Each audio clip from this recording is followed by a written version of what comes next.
Hello viewers, in this video we shall get to know about EMF, that is electromotive force, terminal voltage and voltage drop.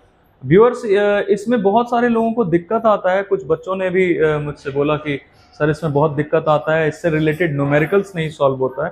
तो सबसे पहली बात मैं ये बता दूं, ये जो हमने यहाँ पे एक्सप्रेशन लिखा हुआ है EMF, ये एप्सिलॉन इस सिंबल को बोलते हैं। तो it is used to represent EMF, है ना। दूसरा चीज कैपिटल V हमें दिख रहा है, that is the symbol for terminal voltage, and small v stands for voltage drop. तो ये जो एक्सप्रेशन हमने यहाँ पे लिखा है, ये हर न्यूमेरिकल में हमारे जरूरत पड़ता है। अगर इस पे हमारा कमांड हो गया तो we can solve all the numericals very easily, है ना। तो हम सबसे पहले ये समझते हैं कि EMF होता क्या है exactly. As I have written here already, EMF क्या है? It is the work done per unit charge in carrying a positive test charge around the complete circuit of the cell. यहाँ पे जो हमने ये टर्म यूज किया test, मतलब test हम इसलिए यूज कर रहे हैं क्योंकि हमने इसको एक्सपेरिमेंटेशन के लिए यूज किया है और इसका मैग्नीट्यूड बहुत कम रहता है। तो समझते हैं EMF क्या है।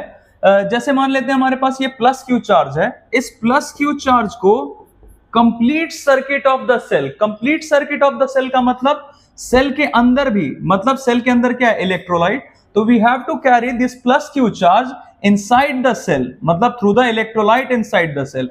और फिर सेल के बाहर भी, यहां से लेके यहां तक, जैसा हमें दिख रहा है ये जो दो इलेक्ट्रोड्स है ये टर्मिनल्स का काम करते हैं यहाँ पे।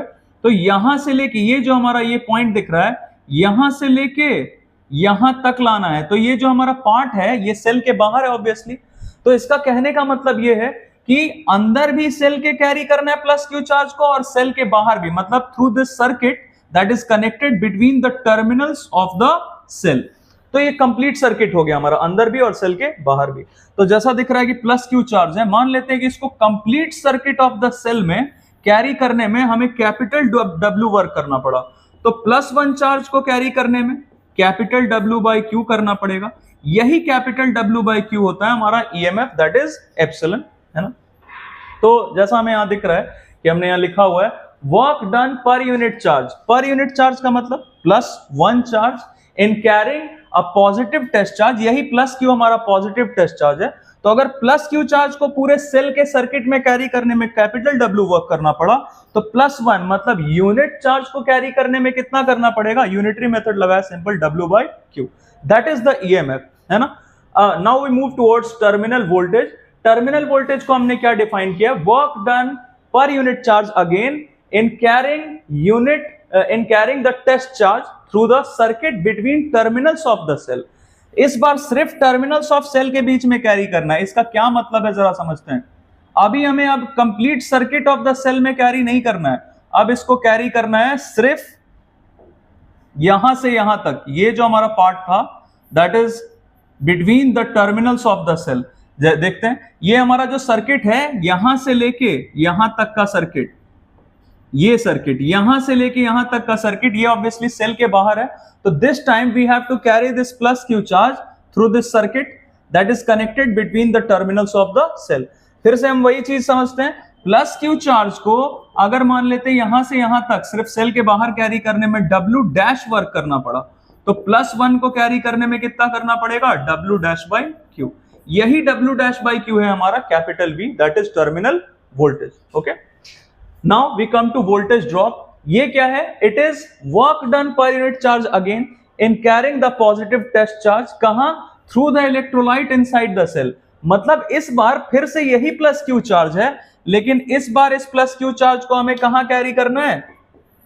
सिर्फ सेल के अंदर कैरी करना है। लिखा है हमने कहां? Through the electrolyte inside the cell। तो मान लेते हैं ये प्लस Q चार्ज को सिर्फ सेल के अंदर अंदर कैरी करने में हमें स्मॉल W वर्क करना पड़ा। तो +1 को कैरी करने में कितना करना पड़ेगा? Small W by Q। यही स्मॉल W बाई Q होता है हमारा small V, that is voltage drop, है ना। तो इन तीनों को हमने पार्टली सारा चीज डिस्कस कर लिया। EMF क्या है, वोल्टेज ड्रॉप क्या है और टर्मिनल वोल्टेज क्या है। तो हर बार हमें काम किस पे करना है, वर्क किस पे करना है? +1 चार्ज पे ही करना है। लेकिन अगर सेल के सिर्फ अंदर कैरी कर रहे हैं +1 चार्ज को, तो small W by Q, that is voltage drop. सिर्फ सेल के बाहर, मतलब सिर्फ इस सर्किट में, that is between the terminals of the cell, तो +1 पे जो हम वर्क करते हैं that is capital V, that is terminal voltage. और पूरे सर्किट में, कंप्लीट सर्किट में करते हैं उसी +1 चार्ज को that is capital W by Q, तो ये है हमारा EMF। तो आई होप कि ये तीनों चीज हमारा क्लियर होगा। बहुत आसान सा कॉन्सेप्ट है कि अगर इस प्लस Q चार्ज को सिर्फ सेल के अंदर कैरी करने में स्मॉल v वर्क करना पड़ा, मैं जरा ये वाला पार्ट हटा देता हूं। अब अगर प्लस Q चार्ज को कैरी करने में सिर्फ सेल के अंदर अंदर अगर कैरी करना था प्लस Q चार्ज को, तो हमने अभी क्या लिखा था, स्मॉल w वर्क करना पड़ता है। यही अगर इस प्लस Q चार्ज को सिर्फ सेल के बाहर कैरी करना था तो w डैश वर्क करना पड़ता है।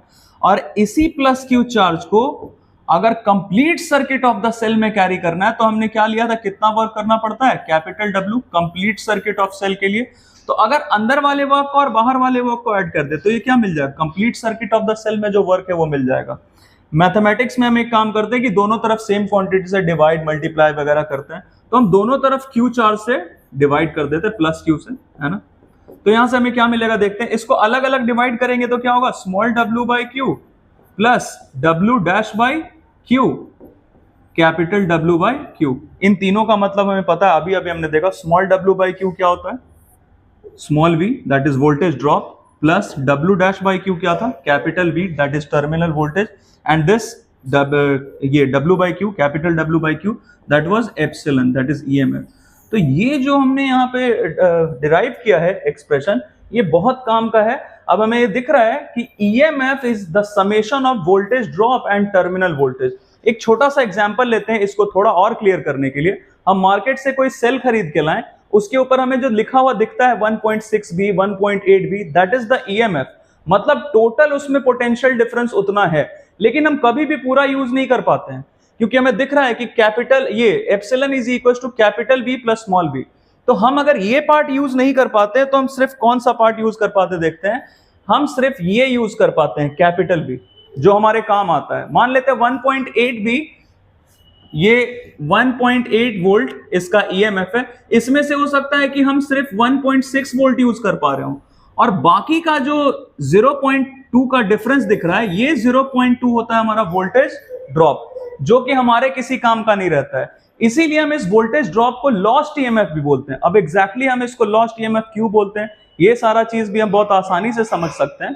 तो आई थिंक कि हमने इसमें जो भी डिस्कस किया वो सब आप लोगों को अच्छा लगा हो, समझ में भी आया हो।